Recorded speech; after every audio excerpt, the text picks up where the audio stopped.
வணக்கம். இன்றைய நாள் 26/1/2026 திங்கட்கிழமை. செய்திகள் வாசிப்பவர் பிரியாளவர். பனேசியா தமிழின் பிரதான செய்திகள். முதலில் தலைப்புச் செய்திகள்.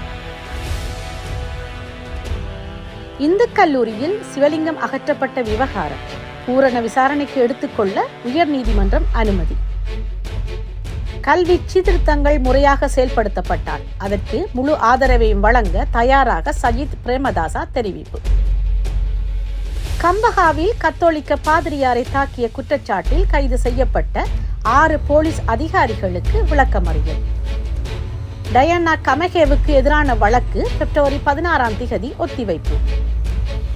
ஐரோப்பிய ஒன்றியத்திலிருந்து இறக்குமதியாகும் கார்கள் மீதான வரியை 40% குறைக்கும் இந்தியா. சீனாவுடன் வர்த்தக ஒப்பந்தத்தை தொடர கனடாவுக்கு எந்த நோக்கமும் இல்லை, மார்க் கார்னி. தொடர்வது விரிவான செய்திகள். முதலில் தாயக செய்திகள். யாழ்ப்பாணம் இந்து கல்லூரியில் அமைக்கப்பட்டிருந்த சிவலிங்கம் அகற்றப்பட்ட விவகாரம் தொடர்பில் தாக்கல் செய்யப்பட்ட அடிப்படை உரிமை மீறல் மனுவை பூரண விசாரணைக்கு எடுத்துக்கொள்ள உயர்நீதிமன்றம் அனுமதி வழங்கியுள்ளது. குறித்த சிவலிங்கம் கல்லூரி அதிபரால் அகற்றப்பட்டதுடன் அதனை வேறொரு இடத்தில் மீண்டும் நிறுவுவதற்கு நடவடிக்கைகள் எடுக்கப்பட்டதாக கூறப்படுகிறது. இந்த செயற்பாடு தமது மத மற்றும் அடிப்படை உரிமைகளை மீறுவதாக கூறி 3 பழைய மாணவர்கள் மற்றும் சம்பந்தப்பட்ட தரப்பினரால் உயர்நீதிமன்றத்தில் மனு தாக்கல் செய்யப்பட்டது. கடந்த வெள்ளிக்கிழமை 23 இந்த வழக்கு உயர்நீதிமன்றத்தில் பரிசீலனைக்கு எடுத்துக்கொள்ளப்பட்டது.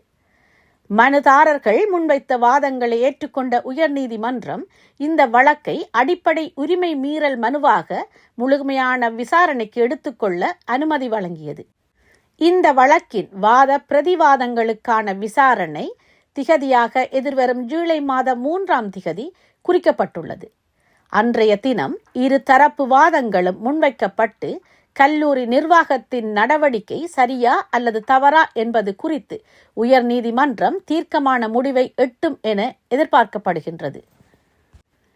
டிட்வா சூறாவளிக்கு பின்னர் 173 பேர் காணாமல் போயுள்ளதாக அனர்த்த முகாமைத்துவ மத்திய நிலையம் DMC தெரிவித்துள்ளது.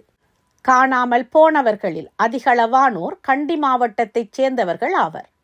அண்மைய தகவலின்படி கண்டியில் 69 பேர் காணாமல் போயுள்ளனர். அத்துடன் அங்கு அதிகபட்சமாக 242 இறப்புகள் பதிவாகியுள்ளன. கேகாலையில் 38 பேர் காணாமல் போயுள்ளனர். 33 பேர் உயிரிழந்துள்ளதாக உறுதிப்படுத்தப்பட்டுள்ளது. நுவரேலியா மாவட்டத்தில் 32 பேர் காணாமல் போயுள்ளதாகவும் 81 பேர் உயிரிழந்துள்ளதாகவும் தெரிவிக்கப்பட்டுள்ளது.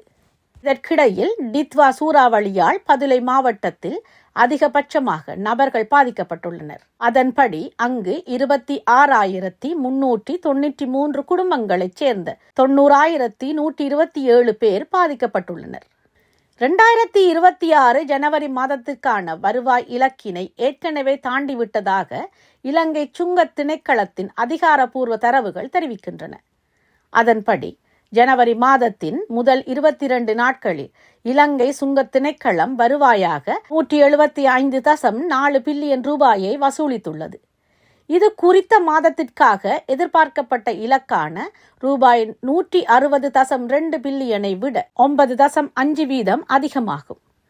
நவம்பர் மாதத்தில் ஏற்பட்ட டிட்வா சூறாவளி காரணமாக தடைப்பட்ட கொள்கலன் அனுமதி நடவடிக்கைகள் துரிதப்படுத்தப்பட்டதாலும் 2025 டிசம்பரில் இறக்குமதி நடவடிக்கைகள் அதிகரித்ததாலும் வருவாய் அதிகரிப்பில் பிரதான காரணியாக அமைந்ததாக தெரிவிக்கப்படுகிறது.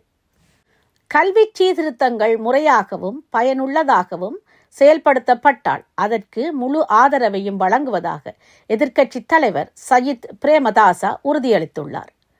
முன்மொழியப்பட்ட கல்வி சீர்திருத்தங்களை தரம் 6 மட்டத்தில் செயல்படுத்த தவறியதால் ஏராளமான குழந்தைகள் மோசமாக பாதிக்கப்பட்டுள்ளதாக எதிர்க்கட்சித் தலைவர் குறிப்பிட்டார். கல்வித்துறையில் நிபுணர்களுடன் கலந்தாலோசித்து பொருத்தமற்ற உள்ளடக்கங்களை நீக்கியதைத் தொடர்ந்து நடப்பு ஆண்டுக்குள் சீர்திருத்தங்கள் செயல்பட வேண்டும். மேலதிகமாக கல்வித்துறையில் அனுபவம் வாய்ந்த நிபுணர்களுடன் இணைந்து முற்போக்கான மற்றும் நன்கு அறியப்பட்ட முடிவுகளை எடுக்குமாறு அவர் அரசாங்கத்தை வலியுறுத்தியுள்ளார். இந்த விடயம் தொடர்பில் முறையான உரையாடல் ஆரம்பிக்கப்பட வேண்டுமானால் முன்மொழியப்பட்ட கல்வி சீர்திருத்தங்களை முறையாக செயல்படுத்துவதை உறுதி செய்வதற்கு எதிர்க்கட்சி தனது கருத்துக்களை முன்வைக்கவும் ஒத்துழைப்பை வழங்கவும் தயாராக உள்ளது என்று எதிர்க்கட்சி தலைவர் சஜித் பிரேமதாசா மீண்டும் வலியுறுத்தியுள்ளார். கம்பஹாலில் கத்தோலிக்க பாதிரியாரை தாக்கிய குற்றச்சாட்டில் கைது செய்யப்பட்ட 6 போலீஸ் அதிகாரிகளுக்கு விளக்கமறியல் உத்தரவு பிறப்பிக்கப்பட்டுள்ளது. சந்தேக நபர்கள் இன்று 26ஆம் திகதி கம்பஹா நீதிவான் நீதிமன்றில் முன்னிலைப்படுத்தப்பட்ட போது நீதிவான் அவர்களை ஜனவரி 29ஆம் திகதி வரை விளக்க மறியலில் வைக்க உத்தரவு பிறப்பித்தார். அதே திகதியில் அடையாள அணிவகுப்பு நடத்தவும் நீதிவான் உத்தரவிட்டார். கத்தோலிக்க பிரிவின் கட்டுப்பாட்டில் உள்ள கொட்டதெனியாவில் உள்ள ஒரு பண்ணையில் உதவி தோட்ட நிர்வாகியாக பணிபுரியும் அருட்தந்தை திப்பிட்டிக்கொட தேவாலயத்தில் வழிபாட்டை நடத்திவிட்டு திரும்பும் போதே தாக்கப்பட்டதாக தெரியப்படுகிறது. சம்பவத்தின் போது குறித்த அருட்தந்தையை மோட்டார் சைக்கிள் போக்குவரத்து பிரிவைச் சேர்ந்த 2 போலீஸ் அதிகாரிகள் கடுமையாக தாக்கியுள்ளனர். பின்னர் அவர் நீர்கொழும்பு மருத்துவமனையில் அனுமதிக்கப்பட்டதாக தெரிவிக்கப்படுகிறது. கத்தோலிக்க திருச்சபையின் உயர் பாதிரியார்களுக்கு அவர் மீதான இந்த தாக்குதல் குறித்து பாதிரியார் தகவல் அளித்துள்ளதாகவும் தெரிவிக்கப்படுகின்றது. இந்நிலையில் சம்பவம் தொடர்பாக கைது செய்யப்பட்ட போலீஸ் அதிகாரிகளும் பணியில் இருந்து இடைநீக்கம் செய்யப்பட்டுள்ளதாக போலீஸ் தலைமையகம் தெரிவித்துள்ளது. முன்னாள் ராஜாங்க அமைச்சர் டயானா கமெகேவுக்கு எதிராக தாக்கல் செய்யப்பட்ட வழக்கின் சாட்சியங்கள் மீதான மேலதிக விசாரணை பிப்ரவரி 16ஆம் திகதி நடத்தப்பட உள்ளது. கொழும்பு நீதிவான் நீதிமன்றத்தால் இந்த உத்தரவு பிறப்பிக்கப்பட்டது. கடவுச்சீட்டு பெறுவதற்காக குடிவரவு மற்றும் குடியகல்வு கட்டுப்பாட்டாளர் நாயகத்திற்கு தவறான தகவல்களை வழங்கியதாகவும் செல்லுபடியாகும் விசா இல்லாமல் இலங்கையில் வசித்ததாகவும் குற்றச்சாட்டின் பேரில் குற்றப்புலனாய்வு திணைக்களம் CID இந்த வழக்கை தாக்கல் செய்தது. இந்த வழக்கு இன்று கொழும்பு கூடுதல் நீதவான் லஹிரு சில்வா முன்னிலையில் விசாரணைக்கு எடுத்துக்கொள்ளப்பட்டது. இதன்போது வழக்கில் சாட்சியங்களை மேலும் விசாரிப்பதற்கான அடுத்த விசாரணையை பிப்ரவரி 16ஆம் திகதிக்கு ஒத்திவைத்தார். சட்டமா அதிபர் ஆலோசனையின் பேரில் முன்னாள் ராஜாங்க அமைச்சர் மீது 7 குற்றச்சாட்டுகளின் கீழ் CID வழக்கு பதிவு செய்தமையும் குறிப்பிடத்தக்கது. தொடர்வது இந்திய செய்திகள். ஐரோப்பிய ஒன்றியத்திலிருந்து இறக்குமதி செய்யப்படும் கார்கள் மீதான வரிகளை 110 40 ஆக குறைக்க இந்தியா திட்டமிட்டுள்ளதாக வட்டாரங்கள் தெரிவித்தன. செவ்வாய்க்கிழமை 26ஆம் திகதி தொடக்கத்தில் இரு தரப்பினரும் ஒரு சுதந்திர வர்த்தக ஒப்பந்தத்தில் கையெழுத்திடுவதால் நாட்டின் பரந்த சந்தையின் மிகப்பெரிய தொடக்கமாக இது இருக்கும்.